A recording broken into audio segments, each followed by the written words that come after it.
കഴിഞ്ഞ ദിവസം അഖിൽമാരാരുണ്ടെങ്കിൽ തൻ്റെ യൂട്യൂബ് ചാനലിൽ ലൈവ് വന്നിട്ടുണ്ടായിരുന്നു. ഒരു 1.5 മണിക്കൂറോളം ഉണ്ടായിരുന്ന ലൈവാണ്. ഈ ഒരു ലൈവിനകത്ത് തനിക്കെതിരെ കുറേയധികം ആരോപണങ്ങൾ വരുന്നുണ്ട്. ഈ പറയുന്നവരൊന്നും കാര്യങ്ങൾ അറിയാതെയാണ് പറയുന്നത്. മെയിനായിട്ട് ദിലീപിൻ്റെ കാര്യമാണ് ആ ഒരു 1.5 മണിക്കൂർ ഫുള്ള് സംസാരിച്ചിട്ടുണ്ടായിരുന്നത്.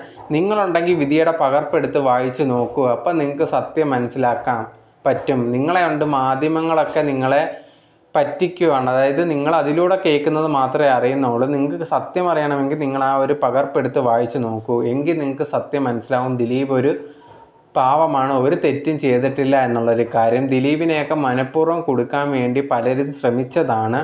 അതിന് പിന്നിൽ പലരുമുണ്ട്. എൻ്റെ അടുത്ത് കുറേയധികം പേര് ഇതിനെക്കുറിച്ച് പറഞ്ഞിട്ടുണ്ട്. പക്ഷേ ആ കാര്യങ്ങളൊന്നും ഞാനിവിടെ പറയുന്നില്ല.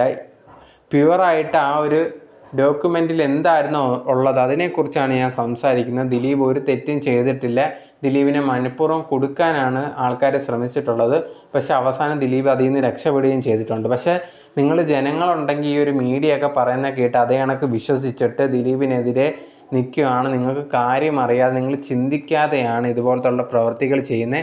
ഇതൊക്കെ കാണുന്ന സമയത്താണ് ഞാൻ നിങ്ങളുടെ പോലെ അല്ല, ഞാൻ ഇതിനെപ്പറ്റിയൊക്കെ മനസ്സിലാക്കി ചിന്തിച്ചിട്ടാണ് സംസാരിക്കുന്നത്. നിങ്ങൾക്ക് ചിന്തിക്കാൻ പറ്റുന്നില്ല, അല്ലെങ്കിൽ നിങ്ങൾ അതിനെ ശ്രമിക്കുന്നില്ല എന്നുള്ളൊരു കാര്യം അഖിൽമാരാർ ആ ഒരു ലൈവിനകത്ത് പറയുന്നുണ്ട്. 1 മണിക്കൂർ നോക്കിക്കഴിഞ്ഞാൽ ഇത് തന്നെയാണ് അഖിൽമാരാർ ഫുള്ള് സംസാരിക്കുന്നുണ്ടായിരുന്നത്.